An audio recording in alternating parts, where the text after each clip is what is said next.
প্রায় 200 কোটি টাকা ব্যয় করে নির্মিত সাধের আইসিপি জলে থই থই। কেন্দ্রীয় সরকারের অর্থে সাব্রুমে নির্মিত উত্তর পূর্বাঞ্চলের দ্বিতীয় বৃহত্তম আইসিপির একদিনের বৃষ্টিতেই বেআব্রু চেহারা বের হয়ে এসেছে।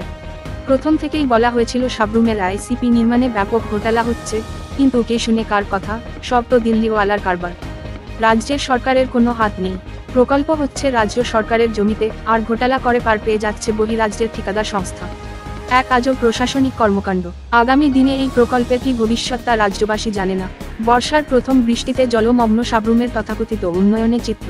বহিরাজ্যের ঠিকাদারি সংস্থার বাবুরা নিজেদের মর্জি মাফিক কাজ করতে গিয়ে এই অবস্থার সৃষ্টি হয়েছে বলে স্থানীয় জনগণ তীব্রভাবে ক্ষোভ জানিয়েছেন। যে বিল্ডিং দিয়ে জনগণের ইমিগ্রেশন হবে সেখানেই জলে থই থই। সংবাদ সূত্রে জানা যায়, একদিনের বৃষ্টিতে আইসিপি মূল ভবনের মধ্যে 2 থেকে 3 ফুট জল আর জল। বাস্তব ঘোটালার এক বাস্তব চিত্র। স্থানীয় জনগণের বক্তব্য হচ্ছে, যদি দক্ষিণের তীব্র ঝড় ওঠে তাহলে সাধের আইসিপির অবস্থা কী হবে তা ভাবলে আটকে উঠতে হয়। জনগণের জন্য কোটি টাকা খরচে বসানো এসকেলেটর জলের নিচে, পুরো গ্রাউন্ড ফ্লোর জলের তলে। আজ সকাল থেকে ভিতরে খবর যাতে বাইরে বের না হয় তার জন্য কঠোর নিরাপত্তা। সাংবাদিকদের জন্য তো আরও কঠোর ব্যবস্থাপনা। কোনো অবস্থায় সাংবাদিকরা যাতে আসতে না পারে।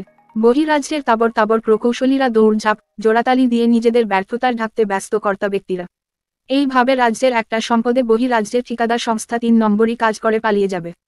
তাতে কার লাভ, জানতে চায় সাব্রুমের জনগণ।